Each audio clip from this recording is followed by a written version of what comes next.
Continuamos hoy, amigo oyente, nuestro viaje por el Evangelio según San Marcos. En nuestro programa anterior no alcanzamos a terminar nuestro estudio del capítulo 10 de este Evangelio debido a que nuestro tiempo se agotó. Así es que vamos a considerar ahora el último aspecto en el capítulo 10 del Evangelio según San Marcos. Y para ello le invitamos a leer los versículos 46 al 52, que dicen: Entonces vinieron a Jericó, y al salir de Jericó él y sus discípulos y una gran multitud, Bartimeo el ciego, hijo de Timeo, estaba sentado junto al camino mendigando, y oyendo que era Jesús Nazareno, comenzó a dar voces y a decir: Jesús, hijo de David, ten misericordia de mí. Y muchos le reprendían para que callase, pero él clamaba mucho más: Hijo de David, ten misericordia de mí. Entonces Jesús, deteniéndose, mandó llamarle. Y llamaron al ciego, diciéndole: Ten confianza, levántate, te llama. Él entonces, arrojando su capa, se levantó y vino a Jesús. Respondiendo Jesús le dijo: ¿Qué quieres que te haga? Y el ciego le dijo: Maestro, que recobre la vista. Y Jesús le dijo: Vete, tu fe te ha salvado. Y enseguida recobró la vista, y seguía a Jesús en el camino. Ya estudiamos este milagro en el Evangelio según San Mateo, y lo estudiaremos una vez más en el Evangelio de San Lucas. Hay quienes niegan la infalibilidad de las Escrituras, porque no pueden reconciliar aquí los relatos de los Evangelios. Mateo menciona a 2 ciegos, pero Marcos concentra su atención en Bartimeo, porque él fue quien habló. Creemos que el crítico que trata de despedazar los recuentos en los Evangelios es el tercer ciego. Es conmovedor pensar que ahora Bartimeo pudo seguir a Jesús con los ojos abiertos. Después de muy pocos días vería a Jesús muriendo en la cruz. Y amigo oyente, quisiéramos preguntarle: ¿es usted ciego? ¿O ha visto también a Jesús muriendo por usted? Le exhortamos entonces que mire y viva eternamente. Y así concluye nuestro estudio del capítulo 10 del Evangelio según San Marcos. Y entramos ahora al capítulo 11. En este capítulo Jesús entra públicamente en Jerusalén, maldice la higuera, limpia el templo, da un discurso sobre la fe y hace callar a los enemigos que dudan de su autoridad. Llegamos ahora a los últimos días en la vida terrenal de nuestro Señor. Hemos dividido este capítulo de la siguiente manera. Primero, Jesús se presenta públicamente a su nación como el Mesías, en los versículos 1 al 11. En segundo lugar, Jesús maldice la higuera, en los versículos 12 al 14. Tercero, Jesús purifica el templo, en los versículos 15 al 21. En cuarto lugar, Jesús da el discurso sobre la oración, en los versículos 22 al 26. Y en quinto lugar, Jesús perturba a los príncipes religiosos, versículos 27 al 33. Este capítulo se desarrolla durante los días en que Jesucristo vino a Jerusalén por última vez. Usted recordará que establecimos en nuestro estudio del Evangelio según San Mateo que su llamada entrada triunfal realmente no fue triunfal en manera alguna. Fue la venida pública del Señor Jesús a Jerusalén al fin de su ministerio terrenal y la presentación allí de Él mismo como el Mesías. Lo que ocurrió allí fue realmente un rechazo de su propuesta formal. Notemos además que Él en realidad vino en 3 días diferentes y no en un solo día. Creemos que cada evangelio presenta un aspecto diferente en cuanto a su venida a Jerusalén. El primer día que vino fue en un día de reposo, un sábado. Luego regresó el domingo y limpió el templo. Y por fin regresó para quedarse en Jerusalén el lunes, cuando lloró sobre la ciudad. Consideremos pues la entrada pública de Jesús en Jerusalén. Leamos el versículo 1 de este capítulo 11 de Marcos. Cuando se acercaban a Jerusalén, junto a Betfagé y a Betania, frente al monte de los Olivos, Jesús envió 2 de sus discípulos. Hemos visto en los últimos capítulos de Marcos que Jesús se estaba moviendo hacia Jerusalén. Se mueve geográficamente y también cronológicamente, acercándose más y más a su muerte. Esta es la última semana en la vida terrenal del Señor. Notemos en el mapa que Betania y Betfagé son 2 pueblos que están al otro lado del Monte de los Olivos desde Jerusalén. Si usted tiene la oportunidad de visitar la Tierra Santa, amigo oyente, le sugerimos que lleve un mapa en la mano para que camine y se detenga en los lugares de mayor interés. Sería muy interesante poder conversar con las personas que viven en esos lugares. Creemos que se podría descubrir muchas cosas que el turista ordinario no ve. Volviendo ahora al pasaje en cuestión, observemos cómo el Señor Jesús caminaba en Jerusalén. Leamos los versículos 2 y 3 de este capítulo 11 de Marcos. Y les dijo: Id a la aldea que está enfrente de vosotros, y luego que entréis en ella, hallaréis un pollino atado, en el cual ningún hombre ha montado. Desatadlo y traedlo. Y si alguien os dijere, ¿por qué hacéis eso?, decid que el Señor lo necesita, y que luego lo devolverá. Hay dos explicaciones posibles con respecto al pollino que Jesús iba a montar en su entrada pública a Jerusalén. El Señor Jesús podría haber sabido que estaba allí de antemano, puesto que Él es Dios, y por ende omnisciente. Esto pudo haber sido un milagro del principio al fin. Pero todo esto también pudo haber sido arreglado de antemano, y así sería esto algo enteramente humano. No nos parece necesario atribuir a este incidente un aspecto milagroso cuando la explicación natural cae bien. Quienes nos acompañaron en nuestro estudio del Evangelio según San Mateo, saben que dijimos que creemos que nuestro Señor había arreglado todo esto de antemano. Creemos que este evento tiene un significado más grande si lo consideramos así.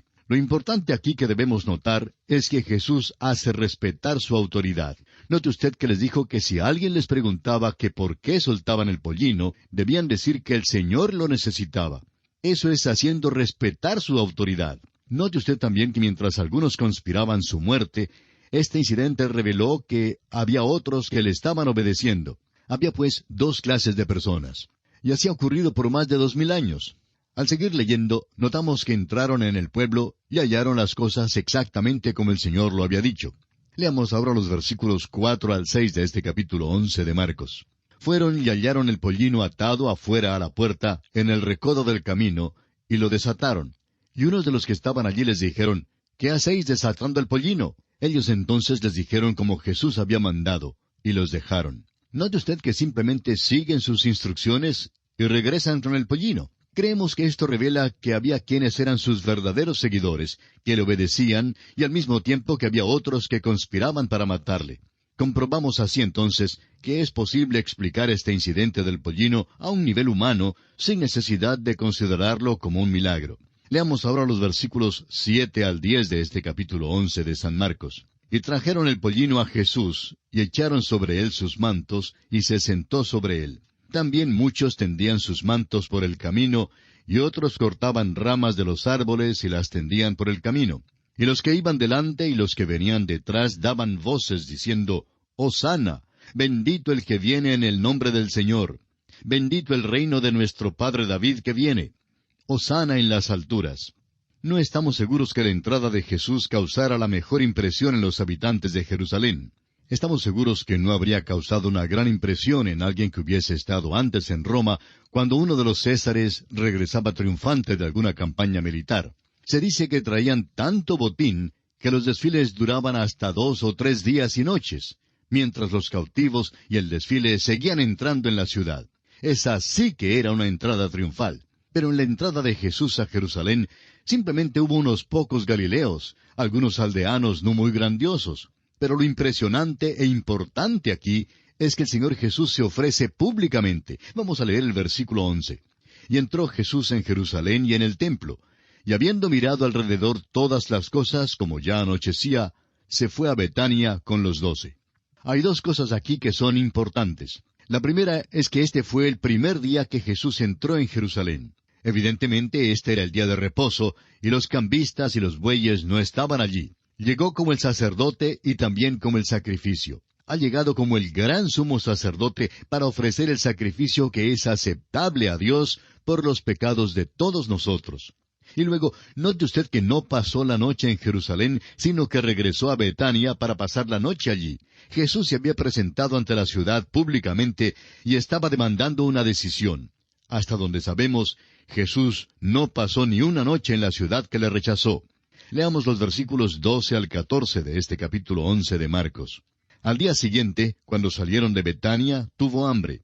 Y viendo de lejos una higuera que tenía hojas, fue a ver si tal vez hallaba en ella algo. Pero cuando llegó a ella, nada halló sino hojas, pues no era tiempo de higos. Entonces Jesús dijo a la higuera, Nunca jamás coma nadie fruto de ti. Y lo oyeron sus discípulos. Ahora este es el segundo día, y venía de Betania.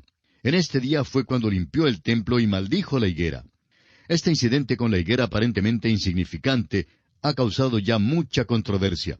Creemos que la higuera es un símbolo de la nación de Israel. Reconocemos que habrá otros que no estarán de acuerdo con nosotros en cuanto a esto y no deseamos ser contenciosos. Pero lo que nos interesa es que aquí hay una gran lección espiritual. Tenían las hojas exteriores o visibles, es decir, las apariencias de una religión dada por Dios, pero no había ningún fruto espiritual. Nos preguntamos si no podemos decir lo mismo hoy en día en cuanto a la iglesia. Este fue también el mensaje que fue dirigido a la iglesia de la Odisea. Realmente no tenían nada. Eran pobres y ciegos y necesitaban que les ungieran los ojos con colirio para que pudieran ver. Esto quiere decir que el Espíritu Santo no estaba allí. Creemos que esto es lo mismo que menciona Isaías en el capítulo 29, versículo 13, donde dice: «Dice pues el Señor, porque este pueblo se acerca a mí con su boca, y con sus labios me honra, pero su corazón está lejos de mí, y su temor de mí no es más que un mandamiento de hombres que les ha sido enseñado». Y consideramos, amigo oyente, que esta es la condición de la iglesia en nuestros días. El Señor Jesús maldijo a la higuera. Y Mateo nos da otros detalles adicionales y dice que la higuera se secó. Y pasamos ahora al siguiente aspecto en consideración en este capítulo 11 del Evangelio según San Marcos. Leamos el versículo 15.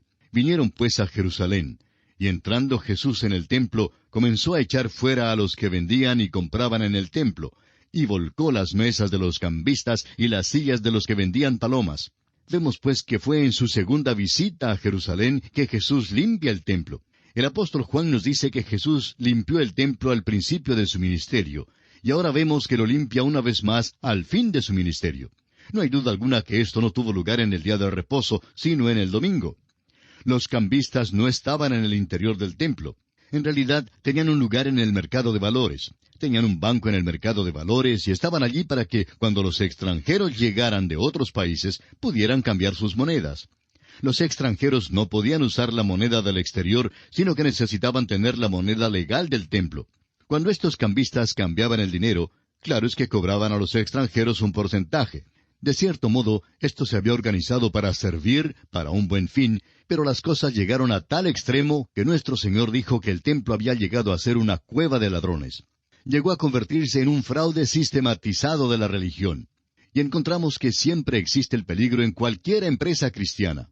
Por eso mismo hay que comprobar si las organizaciones a las que uno ofrenda son buenas o no. Tenemos que admitir que es algo difícil investigar los ministerios radiales, pero si usted, amigo oyente, por alguna razón se encuentra algún día en el sur del estado de California, los Estados Unidos, nos gustaría que nos visite en nuestras oficinas principales en Pasadena. Nuestras oficinas no son de lujo ni espaciosas. Son muy cómodas y gracias a Dios que no tenemos que pagar alquiler. Siempre tratamos de trabajar de una manera muy económica para poder emplear el dinero en el costo de las transmisiones. Y creemos que es importante que usted sepa esto. Nuestro Señor, pues, limpió el templo. Creemos que Él limpiaría muchos otros templos e iglesias hoy en día. No queremos que Él venga a nuestras oficinas a través de la Biblia con un azote de cuerdas.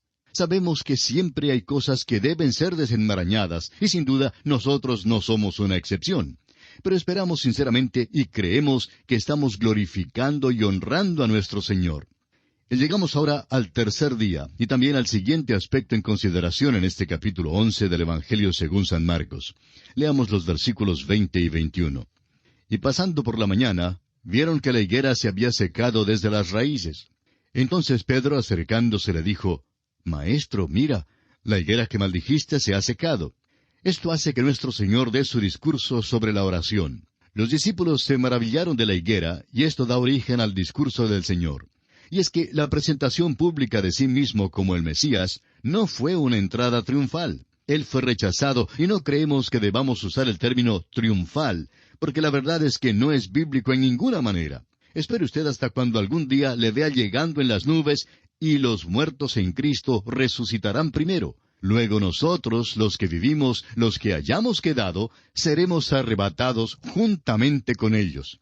Así como dice San Pablo en su primera carta a los Tesalonicenses, capítulo 4, versículos 16 y 17. Verá usted la salida de aquella multitud grande de millones de santos que han vivido durante los últimos 2000 años. Amigo oyente, esa sí será una entrada triunfal. Creemos que tendrá lugar durante un largo período de tiempo. El arrebatamiento o rapto de su iglesia, la iglesia del Señor, los redimidos por la sangre de Cristo, será en un momento, en un abrir y cerrar de ojos. Pero, amigo oyente, esa procesión triunfal será larga y ha de viajar mucho.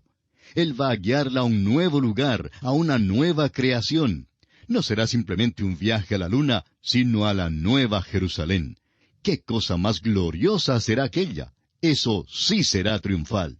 Y ahora el versículo 22 dice, respondiendo Jesús les dijo, tened fe en Dios. Es interesante notar que este discurso sobre la oración de fe resultó de la observación que hizo Pedro sobre la higuera maldecida. Y es que el primer paso de la oración, amigo oyente, tiene que ser la fe en Dios. El escritor a los Hebreos declaró este mismo principio en su carta, capítulo 11, versículo 6, diciendo, pero sin fe es imposible agradar a Dios, porque es necesario que el que se acerca a Dios crea que le hay, y que es galardonador de los que le buscan. Si usted, amigo oyente, no cree en Dios, entonces el escéptico tiene mucha razón cuando dice que la oración es un loco hablándose a sí mismo. Tenga fe en Dios. Este es el primer paso. Volviendo ahora al capítulo 11 de Marcos, leemos en el versículo 23, porque de cierto os digo que cualquiera que dijere a este monte, quítate y échate en el mar, y no dudar en su corazón, sino creyere que será hecho lo que dice, lo que diga le será hecho. Este es un versículo que es mal comprendido hoy en día. El cristiano no debe quitar y echar literalmente los montes, pero sí necesita el poder de lo alto para el vivir diario y para encarar las montañas de cuidados y problemas. Por eso, el apóstol Pablo oró en su carta a los Efesios, capítulo 3, versículo 16, diciendo, para que os dé, conforme a las riquezas de su gloria, el ser fortalecidos con poder en el hombre interior por su espíritu. No ore usted por mí, amigo oyente, para que yo pueda mover montes físicos. En realidad no vemos la utilidad de mover montes físicos. El Señor no está hablando en cuanto a esto. Quisiera decirle con toda franqueza que me gustaría ser fortalecido con poder en el hombre interior por el Espíritu. Eso, amigo oyente, sería mucho más grande que el mover un monte. Eso es lo importante. Y es de eso en realidad que Jesús habla aquí. Pero les da esta ilustración visible de los montes para que ellos vean lo que la oración puede lograr. Leamos ahora el versículo 24 de Marcos capítulo 11. Por tanto, os digo que todo lo que pidiereis orando, creed que lo recibiréis, y os vendrá. El versículo 22 dice, tened fe en Dios. Eso no le da a usted la habilidad ni el poder para mover montañas, ni salir con sus peticiones o sus deseos egoístas. Tenga fe en Dios, amigo oyente, para que la voluntad de Dios se cumpla en su vida. Continuemos con los versículos 25 y 26 de Marcos capítulo 11. Y cuando estéis orando, perdonad si tenéis algo contra alguno, para que también vuestro Padre que está en los cielos os perdone a vosotros vuestras ofensas. Porque si vosotros no perdonáis, tampoco vuestro Padre que está en los cielos os perdonará vuestras ofensas. Aquí hay una condición que se tiene que satisfacer antes que la oración sea oída y contestada. Un espíritu que no perdona pondrá en cortocircuito el poder de la oración, y esto es muy importante recordar. Dios nos perdona por amor de Jesucristo, según lo indica Efesios 4:32. Esa es la única manera en que podemos ser salvos. Pero si usted y yo, amigo oyente, vamos a tener poder en nuestras vidas, tenemos que perdonar. Esto es muy importante. Prosigamos ahora con los versículos 27 y 28, que nos conducen al siguiente aspecto en consideración en este capítulo 11 del Evangelio según San Marcos. Volvieron entonces a Jerusalén. Y andando él por el templo, vinieron a él los principales sacerdotes, los escribas y los ancianos, y le dijeron, ¿con qué autoridad haces estas cosas? ¿Y quién te dio autoridad para hacer estas cosas? Note usted, amigo oyente, que todavía le siguen estos sabuesos de odio. Le resisten a cada instante. Disputaban su autoridad. Ellos eran los príncipes religiosos, los representantes autorizados de la religión en aquel tiempo. Y siendo que ellos no habían delegado ninguna autoridad en Jesús, quieren entonces saber de dónde recibió su autoridad.